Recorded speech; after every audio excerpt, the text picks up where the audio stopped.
हुगली जिले के बालागढ़ के शेरपुर इलाके में एक व्यक्ति द्वारा फेसबुक पर भारत विरोधी और आपत्तिजनक पोस्ट डालने के बाद क्षेत्र में तनाव का माहौल बन गया।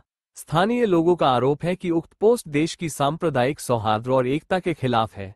मामले की सूचना मिलते ही बालागढ़ थाना पुलिस ने त्वरित कार्रवाई करते हुए आरोपी को गिरफ्तार कर लिया।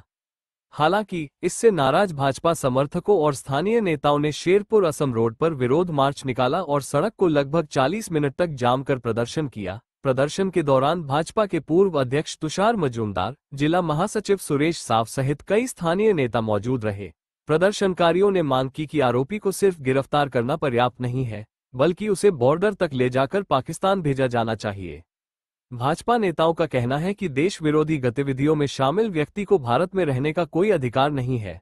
पुलिस दल बल के साथ मौके पर पहुंची और स्थिति को नियंत्रित करते हुए भाजपा समर्थकों को समझा बुझाकर शांत किया। पूरे मामले को लेकर इलाके में अब भी सतर्कता बरती जा रही है।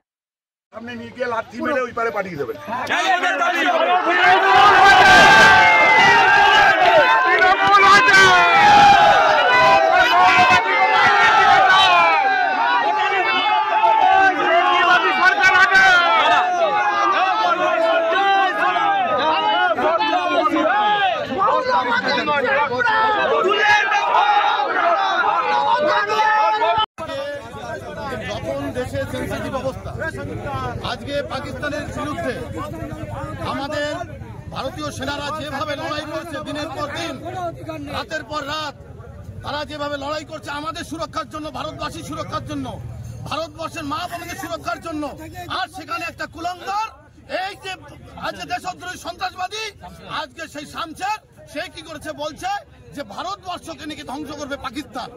সালে বসতে হবে, ওর ডিএনএ গন্ডগোল আছে, ওর ডিএনএ টেস্ট করাতে হবে, পাকিস্তানি না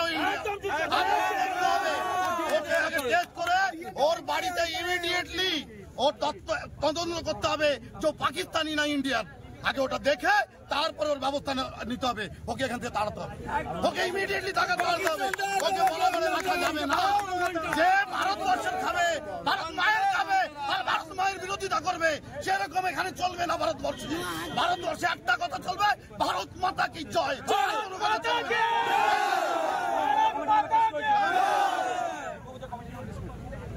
ও আমাদের দুর্গাপুজোর কমিটি তার নামে ও কেস করেছিল, এই শামছের কত বড় নাটক যে এখানে বসে দাঁড়িয়ে ভারতবর্ষে দাঁড়িয়ে পাকিস্তানি জয়গান করা, এটা ছাড়া যাবে না। পুলিশ প্রশাসনকে বলছে এটাকে ছাড়া যাবে না, ওর ব্যবস্থা নিতে হবে, ওর বাড়ির তদন্ত করতে হবে। ও এখানে পাকিস্তানের দূত হয়ে আছে এখানে, এটা আমরা স্বীকার করছি।